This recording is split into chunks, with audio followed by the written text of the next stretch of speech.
அன்பு என்ன பண்ணுறாரு, எப்படியாவது கண்மணி கிட்ட எல்லா உண்மையும் சொல்லிடணும், வெண்லா விரும்பின விஷயத்தையும் அதே மாதிரி இப்போ வந்து கண்மணி தான் மனசில் இருக்காங்க அப்படின்ற விஷயத்தையும் சொல்லணும் அப்படின்னு சொல்லிட்டு முடிவு பண்ணுறாரு.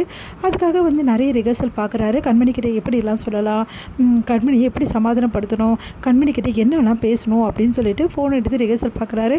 கண்மணி இங்கே பாரு, உண்மையிலே சொல்லப்போனால் என் மனசு ஃபுல்லாக நீ மட்டும்தான் கண்மணி இருக்க. நான் ஒரு காலத்தில் வந்து உண்மையிலேயே வந்து வெண்லாவை விரும்பணும்னு சொல்லவே முடியாது. ஏன்னா வந்து நீ பண்ண விஷயத்தெல்லாம் வெண்லா பண்ண விஷயம் அப்படின்னு நினச்சிருந்தா நான் விரும்பினேன். உண்மை என்னென்னா நான் அவளை விரும்பினு தான் நான் நினைக்கிறேன். நான் இப்போ சொல்கிறேன், என் மனசு ஃபுல்லாக நீ தான் இருக்க கண்மணி. இந்த விஷயத்தை உங்ககிட்ட நான் சொல்லணும்னு நினச்சேன், ஆனால் சொல்லவே முடியல. இப்போ வரைக்கும் சொல்லணும்னு நினச்சிட்ருக்கேன், ஆனால் சொல்ல முடியாமல் இருக்குது. நான் உங்ககிட்ட லவ்வை சொல்லணும்னு எவ்வளோ வாட்டி முயற்சி பண்ணேன், ஆனால் என்னால் சொல்ல முடியல. கல்யாணத்துக்கு முன்னாடி வந்து நான் வந்து உன்னை தப்பாக நினச்சிட்டு இருந்தேன் கண்மணி. அதனால தான் உங்ககிட்ட கல்யாணம் ஆனோன்னு கூட உன்னை பற்றி தப்பாக நினச்சிக்கிட்டு உங்ககிட்ட பேசாமல் அவாய்ட் பண்ணேன், உங்ககிட்ட பழகாமல் அவாய்ட் பண்ணேன். அதுக்கப்புறம் தான் உன்னை பற்றி நான் புரிஞ்சுக்கிட்டேன், நீ தங்கமானவன்னு புரிஞ்சுக்கிட்டேன். கண்மணி, நான் வந்து இவ்வளோ நாள் சொல்லாததுக்காக என்னை நீ தப்பாக நினைக்காத கண்மணி. சாரி கண்மணி, ப்ளீஸ் கண்மணி, இப்போவாது கொஞ்சம் என்னை யோசி கண்மணி. நான் வந்து உன்னை நினச்சி வந்து யோசிச்செல்லாம் உங்ககிட்ட நான் மறைக்கலை. ஏதோ சந்தர்ப்ப சூழ்நிலை எப்படி சொல்கிறதுன்னு தெரியாமல் தான் நான் விட்டுட்டேன்.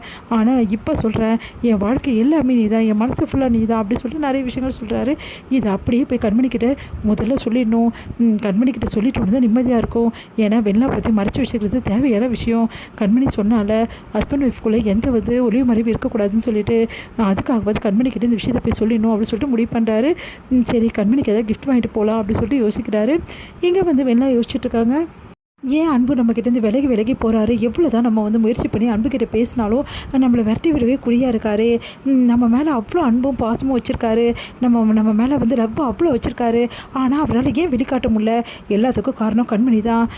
என்ன தான் வந்து அவங்க அம்மாவாக இருந்தாலும் கண்மணி வந்து நல்ல பொண்ணாக வந்து பழகிறதும் அதே டைமில் பார்த்து எல்லாத்தையும் செய்கிறதால தான் அவருக்கு எப்படி கண்மணிக்கிட்ட சொல்கிறதுன்னு தெரியல, எப்படி ஹேண்டில் பண்ணுறதுன்னு தெரியல.